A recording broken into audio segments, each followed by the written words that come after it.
Welcome to the recap of episodes 14 to 16 of Eden Zero, Season 2. Siame is back, and she's telling us how Shiki and pals met a revived Ziggy at his grave, but he's gone all crazy, saying robots will rule over humans. Now, the Edens 1 and Eden Zero are off to find Mother as the story moves from Sakura Cosmos to Aoi Cosmos. On the spaceship, Angel Feather, Justice is informed by Victory and Creed that Elsie has left for the Aoi Cosmos with the Eden Zero. They worried because she might be heading to see Poseidon right after dealing with Drac and Joe. Although they praised the intelligence team of Blue Garden for defeating Drac and Joe, Justice believes someone on the Eden Zero defeated him using powerful ether. Victory is shocked that someone outside their group is so skilled in ether. Then, Colonel Jaguar interrupts them with an emergency message and asks Victory and Creed to leave, while Justice and other members of Operation Cease Interstellar join a private meeting on holographic screens.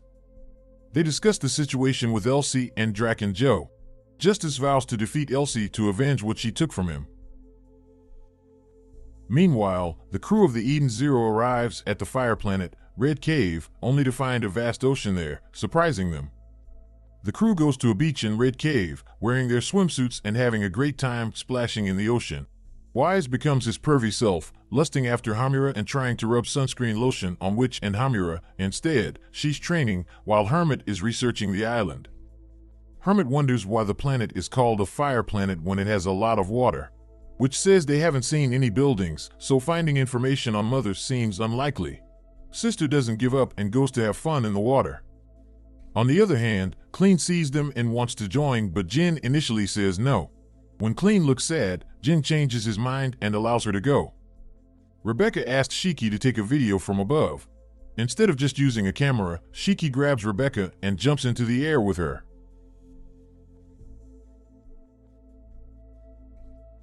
While recording, Rebecca sees a spaceship crashing far away and landing in the water. Sister tells everyone to investigate. Wise complains about going underwater, but Hermit gives them special devices to help them breathe and talk underwater. They swim towards the spaceship and reached it, only to find the hatch open. Happy worries about someone being inside, but Pino says they have spare devices. However, they find a skeleton at the controls, and they are surprised because the pilot has been dead for a long time. Wise notices an underwater city near the ship while Pino sees a temple-like building in the center of the city with a carving of Mother on it. They think it looks like the hologram of Mother in the shooting star-like guild back in Blue Garden. Shiki declared he wants to go down to the city, but Wise doesn't like the idea. Also, Pino wanted to know what they would do about the body. Hamira suggests a burial, but Wise disagrees, saying they should focus on the city instead.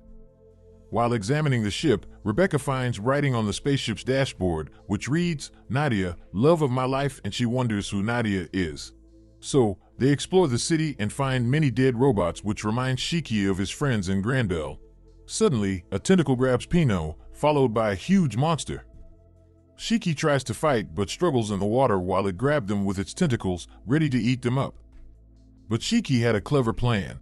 He made himself heavy and crashed onto the monster's head, making it let go of everyone. Instead of getting hurt, the monster just got mad, so they all ran away to hide in the temple, where the monster couldn't follow. Inside the temple, they felt a strange energy. Suddenly, a mechanical woman named Nadia appeared and told them she guarded the temple, which made Rebecca remember the writing in the crashed shuttle. When the crew encountered Nadia, they all react differently. Shiki thinks she's a mermaid, Hamira knows she's an android, but Wise finds her attractive. Happy and Pino introduced themselves, but Nadia recognized them as newer android models while she is an older one. She says they're here for a clue about Mother in the temple. This got everyone excited, except Wise, who is suspicious. Nadia explains she's the temple guardian, built 200 years ago, but the treasure she was supposed to protect is lost, so she's more like a guide than a guardian. Nadia tries to lead them but falls because she needs her power cable to function. She warns them about the danger ahead and advises them to retreat if needed, but Shiki remains determined to continue. The crew enters a hot cave full of plants, but Hamira has never been good with the heat, so she struggles with it and hurts her foot. Suddenly, flames burst out everywhere, from the floor, walls, and ceiling. They try to escape, but Hamira and others collapse because of the intense. Shiki tries to fly, but the cave turns into magma, blocking his path. They return to the temple, realizing they can't pass through the cave. So, they discuss other options, like Witch using her water ether, but she mentions it won't work in the cave. However, Witch has a plan, so she travels back to Blue Garden with Clean and Jin to meet with someone who turns out to be Laguna Huzard, the spirit of water, to ask for his help. At the temple, the crew eagerly waits for Witch to return. Shiki asks Nadia what the clue to find Mother looks like, but she says she can't tell them, so they must discover it themselves. Rebecca wonders about the robot corpses they found outside and asks Nadia about them. Nadia explains that the temple once held a treasure with a beacon that guided travelers to Mother. However, this treasure was stolen 200 years ago, and without its power, all the machines on the planet shut down, including Nadia, until Andrew, a human engineer, connected her to a life-sustaining cable. Hamira asks if Nadia loved Andrew, and she shyly confirms it. Wise, being a man from the past, is skeptical about a human and an android being in love. Rebecca asks about Andrew's whereabouts, and Nadia shares that he left to reclaim the treasure and she's waiting for his return. Shiki was about to reveal that humans can't live that long, but Rebecca stops him, not wanting to break Nadia's faith. Nadia completes the explanation by saying that although the treasure is gone, the beacon remains, and that is what Ziggy used to find Mother. Finally, Witch returned to the temple with Laguna, surprising everyone. Laguna came along to help the witch, but only if she promised to fulfill a condition. The others didn't trust Laguna because he used to work for Drac and Joe, but he explained that he didn't know what kind of person he was working for. However, Rebecca defends Laguna because, in the previous world, he was the only one that was kind to her. Laguna recognized Rebecca and realized that they lost the previous battle because she must have traveled back in time. As they go back to the cave, the flames were reignited. This time, Witch made a plan to turn Shiki into water, cover him with ether, and use his gravity powers to navigate the cave. Laguna was hesitant because the fire was too hot, but he activated his powers. With this plan, Shiki successfully passed through the flames and found a chamber filled with ether. Then, a voice that belongs to Mother told them to follow the ether to find their path.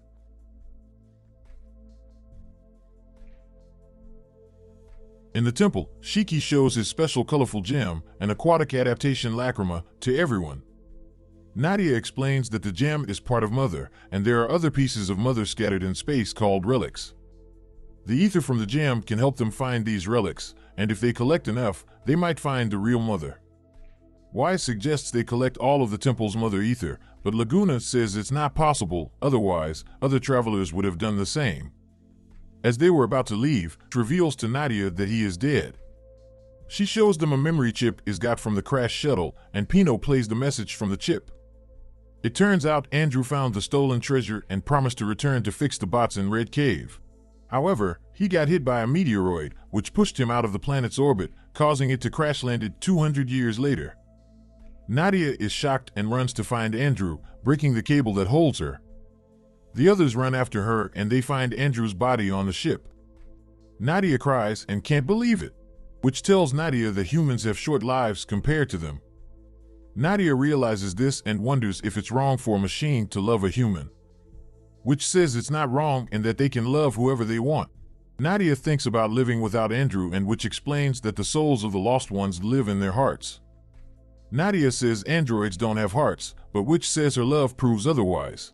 Suddenly, the lost treasure breaks out of the ship, causing a bright light and restoring the planet. The water levels go down and everything returns to normal. Nadia says Andrew helped her see the world they once saw together. They watch the sunrise as Rebecca wonders what love is about while looking, longingly, at Shiki. They say goodbye to the robots and the octopus monster, the temple's real guardian. Hamira asks Rebecca what's wrong and she wishes a chronophage could take away 200 years of Red Cave's time. In a meeting, Shiki's group talks about relics and gathering all the different ether to find Mother. But Wise's focus is for Shiki to stop letting Draken's goons join their crew. Jin says they'll leave after Clean is cured, and Laguna is searching for another planet to settle in and will leave too. Shiki wants to be friends with them, but they ignored him. Which wants to call Shiki Demon King, but he says that was his grandfather's title. The four shining stars say Ziggy is their enemy now. This is when Shiki learns Demon King is a title for the king of Magamek and likes it, so he accepts the title. Meanwhile, on Elsie's Skull Ferry, she was worried that Ziggy might have gone to see Nero. Suddenly, they received a signal that the Interstellar Union Army was coming.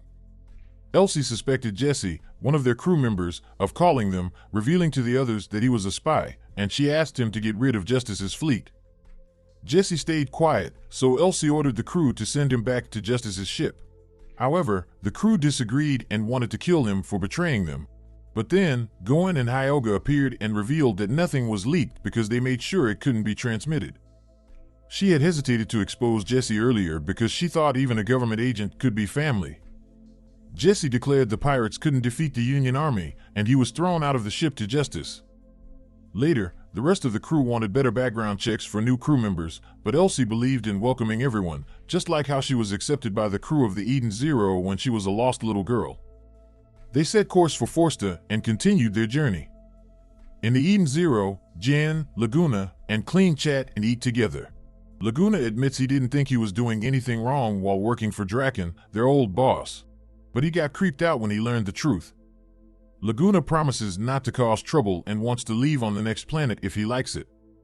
Hermit discovers they visited the Verdant planet before, where the best food is found. She also finds out about Master Zenolith, the founder of Gravity Ether Gear Tactics. On the surface of Verdant planet, Poseidon Nero's beast team prepares to attack the bots because of Ziggy.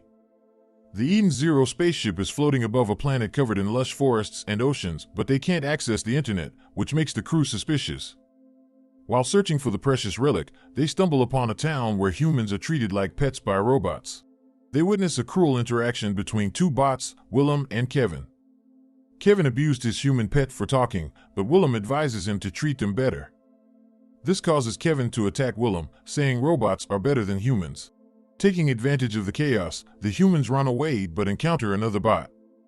They pretend to be the human pets of Happy and Pino, but the bot wants to keep Rebecca.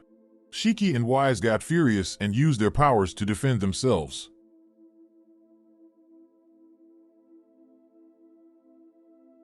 Later, they meet Couchpo, who explains that a week ago, someone hacked into everything and declared that robots would rule over humans. All of a sudden, a battle droid attacks, and Shiki protects his friends.